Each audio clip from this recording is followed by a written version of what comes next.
আল্লাহ তাআলার দয়ার শেষ নেই, আল্লাহর মায়ার শেষ নেই, তিনি মায়ার সাগর। এজন্য মক্কার কাফির মুশরিকদেরকে বোঝানোর জন্য আল্লাহ প্রথমেই যে পরিচয়টা দিলেন, তিনি বললেন আমি দয়াময়। তোমরা রহমানকে চিনো না, রহমানকে জানো না, আমি মেহেরবান, আমি দয়ার সাগর, আমি মায়ার সাগর, আমার দয়ার কোনো শেষ নাই, কোনো সীমা নাই। চিল্লায় বলেন ঠিক কিনা?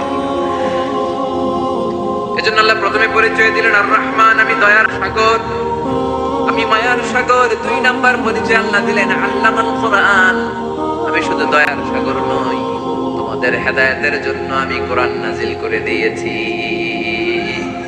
যাতে মিসগাইডেড না হও, পথহারা যাতে না হও। আমি দয়ার সাগর হয়ে বসে থাকলে তো হবে না, তোমাদেরকে তো গাইডলাইন দিতে হবে। তোমরা যাতে গাইডেড থাকো to the right way, to the right sense of direction.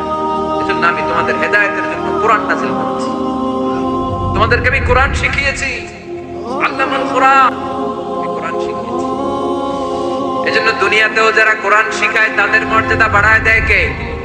বিশ্বনবী বললেন খায়রুকুম মান তাআল্লামাল কোরআন ওয়া আল্লামা, তোমাদের মধ্য থেকে ওই ব্যক্তি আল্লাহর কাছে সবচাইতে বেশি সেরা যে নিজে কোরআন শিখে অন্যরে শিখায়া দেয়। আপনি কোরআন শিখলে আপনি সেরা, আবার আপনি যদি শিখায়া দেন তবেও আপনি সেরা। এজন্য কোরআন শেখানোর চেয়ে শ্রেষ্ঠ কাজ হয় না। আপনি যদি কাউরে শুধু সূরা ফাতিহাটা শেখান, কোন সূরা, ওই লোক যতবার জীবনে সূরা ফাতিহা পড়বে তার একটা পার্সেন্টেজ সওয়াব আমলনামায় আপনার আছে না নাই?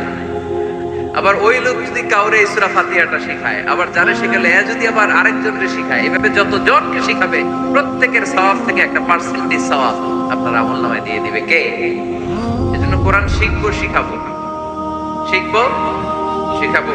যারা কোরআন জানি না, কোরআন জেনে মরবো, no excuse will be granted that day. সেদিন কোনো অজুহাত আল্লাহ গ্রহণ করবে না। সব পারো, কোরআন পারো না কেন? সবই তো পারো। হিন্দিতে কথা বলতে পারো, ইংরেজিতে কথা বলতে পারো, কোরআন পারলা না কেন? কোনো মাফ করবে আল্লাহ না। আর যারা কোরআন বেশি বেশি পড়বে তাদের জান্নাতের বিল্ডিং লম্বা করে দিবে কে? আল্লাহ বলবেন ইকরা ওয়ারতাকি ওয়ারাতিল কামা কুনতা তুরাতিলু ফিদ দুনিয়া ফাইন্না মানজিলাতাকা ফি আখিরি আয়াতিন তাকরাউহা। কোরআন পড়ো, যতগুলো আয়াত দুনিয়াতে পড়বেন আপনার জান্নাতের বিল্ডিং তততলা বানায় দিবে কে? এক অক্ষরে 10 লিখি, এক আয়াতে জান্নাতের বিল্ডিং একতলা উঁচু। সুবহানাল্লাহ বলতে পারলেন না? এজন্য আল্লাহ বললেন আর রহমানু আল্লামাল কোরআনা খালাকাল ইনসান আল্লামাহুল বায়ান। আমি রহমান, দয়ালু। শুধু তাই নয়, আমি কোরআন শিখিয়েছি। কোরআন শিখিয়েছে কে?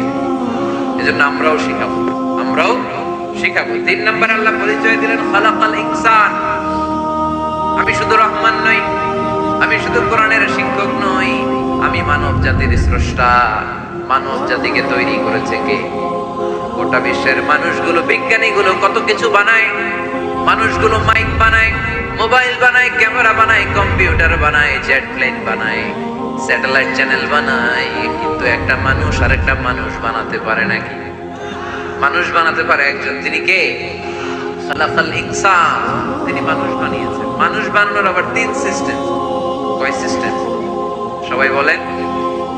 সিস্টেম নাম্বার 1, বাবাও নাই, মাও নাই, সাইয়েদানা আদম আর হাওয়া আলাইহিস সালাম। বাবা আছে, মা আছে।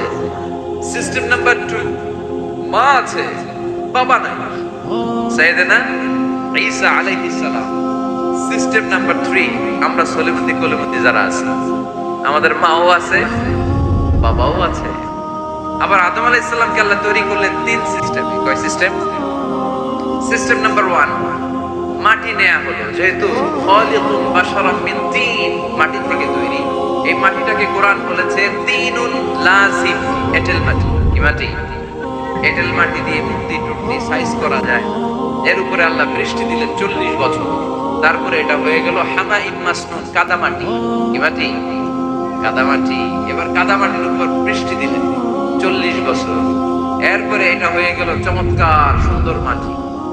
এর উপর আল্লাহ সাইয়েদনা আদম আলাইহিস সালামের 60 হাত লম্বা কায়া বানালেন। আদম আলাইহিস সালাম লম্বায় কয় হাত? 60 গজ বা 60 হাত। এবং আমরাও যারা জান্নাতে ঢুকবো আমাদের সাইজ 60 হাত লম্বা বানাই দেবে কে? সেই বুখারীর বর্ণনা, লাম্মা খালাকাল্লাহু আদামা ওয়া কানা তুলুহু 60 যিরাআন। যখন আল্লাহ তাআলা আদম আলাইহিস সালামকে বানালেন 60 হাত লম্বা করে বানালেন। বানানোর পরে ওই মূর্তির উপর, ওই দেহের উপর আল্লাহ তাআলা সূর্যের প্রখর কিরণ আর তাপ দিলেন 40 বছর। কয় বছর? এই 3 ধাপে সাইয়েদনা আদম আলাইহিস সালামকে বানানোর পরে রূহের ফুৎকার দিলেন আর সাইয়েদনা আদম আলাইহিস সালাম কথা বলতে শুরু করলেন। পড়েন সুবহানাল্লাহ। আবার আমাদের সৃষ্টিরও 3টা ধাপ।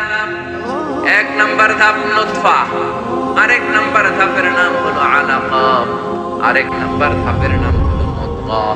প্রথমে ছিলাম নাপাক পানি, তারপরে হয়ে গেলাম জমাটবদ্ধ রক্তপিণ্ড, তারপরে হয়ে গেলাম গোশতপিণ্ড।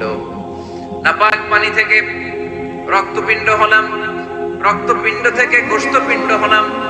মায়ের পেটের ভেতরে, এই গোশতের ভেতরে আমার কঙ্কালটা ঢুকায় দিল কে? এরপর চামড়া দিয়ে আমারে প্যাকেট করা হলো। ফাতাবারাকাল্লাহু আহসানুল খালিকিন। সুন্দর করে দুনিয়ার বুকে আসার তৌফিক আমারে দিল কে? ওয়ালাকাদ খালাকনাল ইনসানা মিন সুলালাতিন মিন তিন সুম্মা জাআলনাহু নুতফাতান ফি قرارٍ مكين ثم خلقنا النطفة علقة فخلقنا العلقة مضغة فخلقنا المضغة عظاما فكسونا العظام لحما ثم أنشأناه خلقا آخر فتبارك الله أحسن الخالقين. পড়েন আল্লাহু আকবার। আমাদের সৃষ্টি শৈলীর বর্ণনা আল্লাহ দিলেন। নাপাক ছোট্ট পানি ছিল মায়ের জরায়ুর দেয়ালে, লেগেছিল জোকের মতো, ব্যাঙের বাচ্চার মতো। আস্তে আস্তে আমি বড় করলাম রক্তের পিণ্ড, সেখান থেকে গোশতপিণ্ড, গোশতপিণ্ডের ভেতরে তোমার কঙ্কাল দিয়ে দিলাম, তারপরে তার উপরে দিয়ে গোশত দিয়ে চামড়া দিয়ে প্যাকেট পড়ালাম। 8 মাস 9 মাস 10 মাস করে দুনিয়ার বুকে আমাকে নবজাতক শিশু হয়ে দুনিয়ার বুকে আসার তৌফিক দিলেন কে?